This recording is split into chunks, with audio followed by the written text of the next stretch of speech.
possa accadere, per cui mi fa doppiamente piacere. Spero che il dibattito mi aiuti anche a riflettere con un'angolazione diversa da quella che come rettore mi sento di portare in questo contesto. Stiamo parlando del primo pezzettino del titolo, cultura e sviluppo. Stiamo parlando di come l'Italia è indietro. Io non dirò il perché, dirò come. Stiamo parlando di realtà che non sono nostre, cioè ci sono delle istituzioni nazionali, europee, internazionali, che con frasi diverse e tempi diversi dicono sempre la stessa cosa, che riassunta anche in questa diapositiva. Affrontare sfide locali, regionali e globali con una prospettiva interdisciplinare, la cultura come unico motore di crescita. E noi come siamo messi male?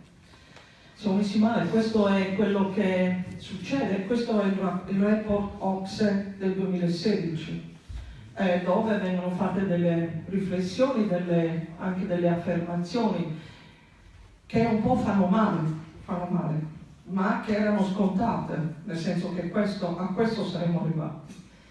E vedete come il declino totale della spesa pubblica è stato del 2%, ma sull'istruzione e sulla ricerca del 14%. Per cui c'è una scelta precisa, che è una scelta suicida, però scusate se lo dico, stiamo parlando anche di rappresentanza in questo senso. Siamo posizionati ovviamente, io vi faccio vedere i grafici, ma non vi fa piacere farveli vedere. È una realtà che ci configura e ci disegna a livello internazionale in questo modo, perché è un report ovviamente internazionale, che leggono tutti, e uno si chiede: ma perché? Cosa sta facendo l'Italia? Perché prende certe decisioni politiche? È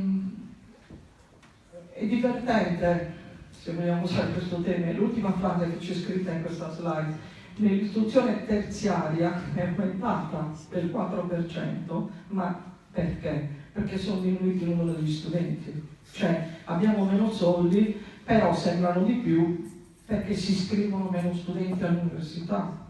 Parte della responsabilità anche nostra, ce l'abbiamo altro, e ce la stiamo prendendo tutta, però non è solo lì. Devo dirlo questo, c'è un inizio, e l'inizio è il 2008, e lì, sempre il report OCSE, poi sono le cose che io ho sempre detto e sempre sostenuto, la legge Tremonti 133 del 2008, è da lì che è iniziata la rovina, nel senso che, guardate l'obiettivo, era l'obiettivo sbagliato, perché l'obiettivo è stato raggiunto. Ma si partiva dal concetto, immaginate che adesso Harvard c'ha un docente ogni 6 studenti e Cagliari ne ha uno ogni 68. E poi ci parlate di ranking e poi qualcuno viene a dire: ma com'è che siete sotto? Ma sotto cosa?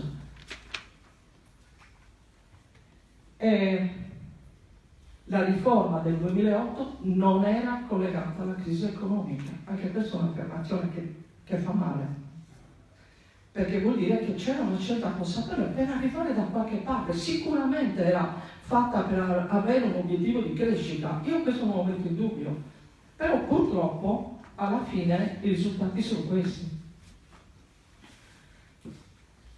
Si aggiungono problemi su problemi, e il report OCSE anche per questo mette l'Italia, non sto parlando di Sardegna in questo momento, in una situazione di estrema difficoltà, però ricordiamoci che il problema ce l'hanno anche di meno cultura facciamo in generale con i nativi e con gli immigrati, più problemi ci saranno comunque.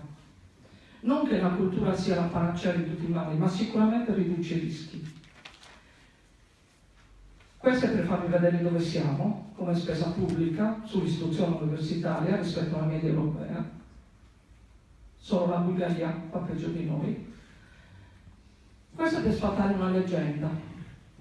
Ma i fondi pubblici non li danno gli Stati Uniti, tutta la ricerca è privata. Non è così. Non è mai stato così. Io ho vissuto negli Stati Uniti per quasi 2 anni e mezzo, nel lontano 80. I fondi pubblici sono sempre stati la base della ricerca di base e della ricerca universitaria. Il sistema pubblico delle università californiane è il migliore al mondo, ed è il sistema pubblico. Non diciamoci delle cose che non sono vere, poi ognuno può prendere delle scelte diverse, però mettiamo chiaro un obiettivo, perché vogliamo raggiungere quell'obiettivo, qual è il risultato che pensiamo di avere. Ecco la rappresentanza. È importante che ci sia trasparenza e chiarezza, poi io posso non essere d'accordo, però perlomeno capisco dove vuoi arrivare. Questo è per fare un altro esempio, guardate dove siamo messi, cioè il 2012, vabbè, di qualche anno fa, ma i rapporti di forza, se volete, sono peggiorati. Totale del sistema universitario statale italiano, 66 atenei, quello è il fondo di finanziamento ordinario, e quella era la cifra data all'Università di Harvard per il funzionamento ordinario. Come riusciamo a competere? No, riusciamo a competere lo stesso, perché per fortuna le idee ce le abbiamo anche noi come ricercatori italiani. Il mio maestro, il professor Gessa, diceva: noi ce l'abbiamo una miniera che funziona, che serve. Poi è chiaro che a seconda della ricerca che fai, ahimè, i soldi ti servono, perché se non hai soldi per comprare certi materiali, certi esperimenti non li fai e non cresci. Però siamo molto competitivi, e i famosi cervelli in fuga sono perché sono bravi, sono ragazzi in gamba, gente in gamba, ragazzi, ragazze, studenti, studentesse che hanno voglia di crescere. Abbiamo un problema in più, maggiore rispetto a quello che hanno altri paesi OCSE, che sono i ragazzi e i giovani e le giovani che non studiano, non lavorano, non fanno apprendistato. E badate che qui c'è una responsabilità anche nostra dell'università, voglio dire, non solo dell'università, perché guardate, c'è il confronto che fa l'OCSE con la Grecia e la Spagna, cioè altri paesi che hanno avuto crisi economiche, se volete, anche peggiori della nostra. Però lì c'è una percentuale di ragazzi che tornano a studiare. Perché? Perché trovano un'offerta formativa che in qualche modo li attrae, che in qualche modo dice: se faccio quello poi magari riesco a trovare un lavoro. E noi su questa fascia siamo molto carenti, a livello nazionale e anche a livello regionale. L'importante è prenderne atto, saperlo, e poi magari vedere se possiamo metterci degli obiettivi sulla base delle scelte politiche che le nostre rappresentanze faranno, però almeno ci sono dei dati su cui ragionare per poter prendere e fare delle scelte. Questo è un problema legato al mondo dell'industria. Attenti, perché è importante capirsi. Dice: ma laureato, alta specializzazione, non trova lavoro. Sì, non trova lavoro, perché spesso il mondo industriale che ci circonda non è così innovativo, non è così pronto a raccogliere certe sfide. Devo dire che recentemente qualcosa sta cambiando. C'è un rapporto molto più efficace ed efficiente, e mi sono resa conto che bastava parlare, confrontarsi e cominciare a scambiarsi idee e progetti, per vedere che invece l'interesse c'è, per vedere che ci sono spazi. Sto parlando di Sardegna adesso, e questo mi rende ancora più ottimista del fatto che alcune di queste cose sono legate al fatto che non ci confrontiamo nella maniera giusta, non sono legate a inefficienze reali. Questo è un problema legato ad un'altra leggenda. Le tasse in Italia sono troppo alte, in generale. Il mondo dell'università è un mondo che deve essere sostenuto. Noi siamo indietro, sempre rapporto OCSE, sempre riferimento ad altri paesi. Guardate che non sto dicendo quello che penso, perché direi ancora peggio, sto solo riferendo da... E in questo senso, questo è quello che quella linea sta salendo ancora. Sale perché diminuisce il fondo di finanziamento ordinario e molti atenei sono costretti ad aumentare le tasse. Ma ditemi voi se questa è una politica che vuole raggiungere un obiettivo, che obiettivo vuole raggiungere? Dimmelo, fammelo capire, perché così non lo capisco, o meglio, a pensare male. Guardate i beneficiari di borse, aumentano tutti e solo noi invece facciamo fatica. Quest'anno, grazie anche allo sforzo della Regione Sardegna, stiamo riuscendo probabilmente a coprire un numero sufficiente. Però ricordatevi una cosa, qual è il meccanismo contorto che abbiamo in Italia? Se tu sei una regione, diciamo che stanzi, perché ce la puoi fare, una certa cifra per le borse di studio della tua regione, lo Stato te ne dà altrettanto. No, spiegatemi un attimo. Cioè, se io sono in crisi e per cui ho pochi fondi per mettere e metto poche borse, tu me ne dai di meno, cioè non ho capito. Non riesco a capire l'obiettivo, anche qui rappresentanze, perché faccio una scelta piuttosto che un'altra. E allora i nostri ragazzi che poi mi scrivono le mail, io sono qua perché ho trovato la borsa, non per scelta, non per scelta, non per scelta. Rappresentanze di nuovo. Questo è gli alloggi. Non parliamo di Sardegna, parliamo di Italia. E guardate dove siamo messi.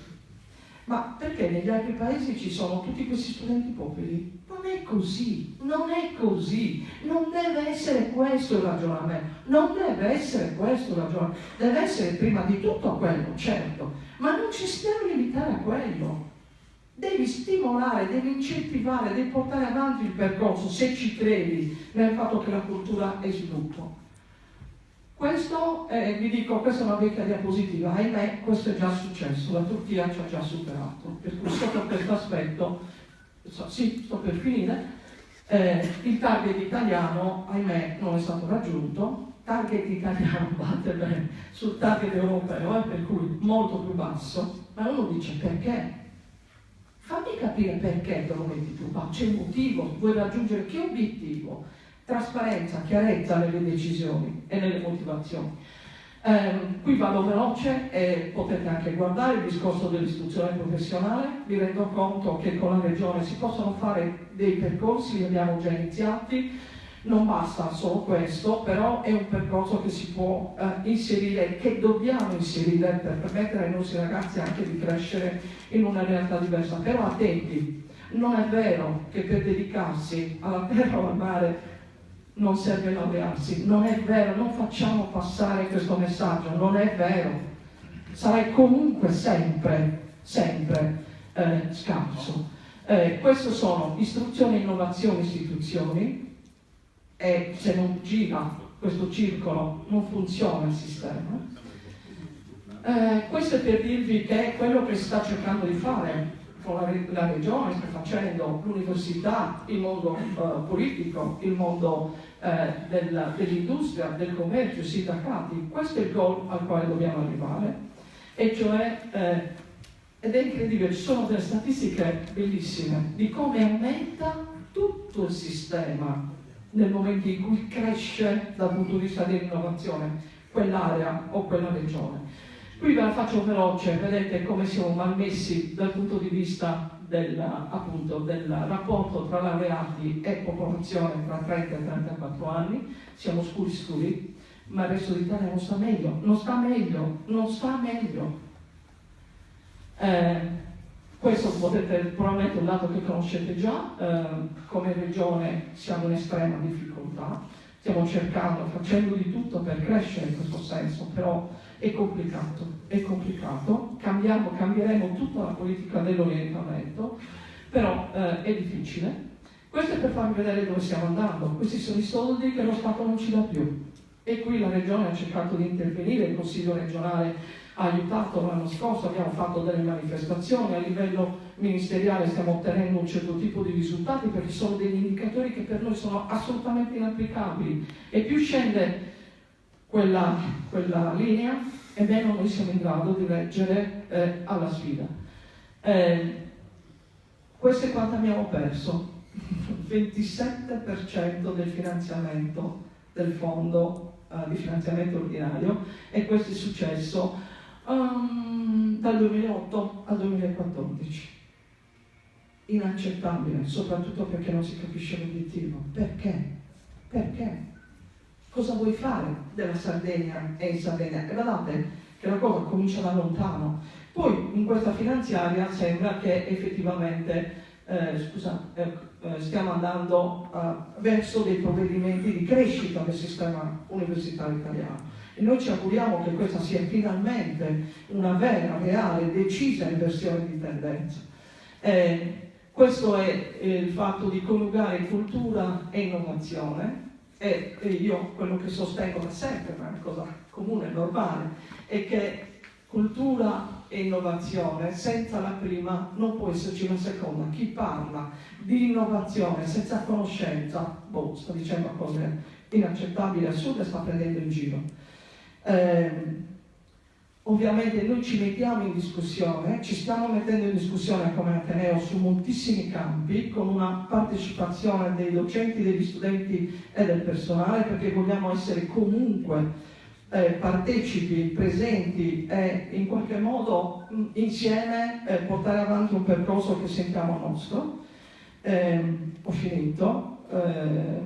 Questo è quello che a me piace il termine insieme. È qualcosa che rende conto anche dell'importanza delle decisioni e dei ruoli che ognuno di noi deve avere, in maniera da portare avanti dei percorsi che sono chiari e che ci portano verso certe scelte, per cui capire perché facciamo una cosa, che obiettivo ci stiamo proponendo, qual è il tipo di ricaduta che immaginiamo che ci sia, e monitorare quello che facciamo. Questo è quello che all'università stiamo cominciando a fare sulle nostre cose, e questo è quello che magari insieme possiamo fare anche per interagire e dire anche all'università: magari questa cosa perché non la cambi, perché non cerchi di fare questo qualcosina in più di diverso per raggiungere quell'obiettivo e fare in modo che ci sia questo risultato. Grazie.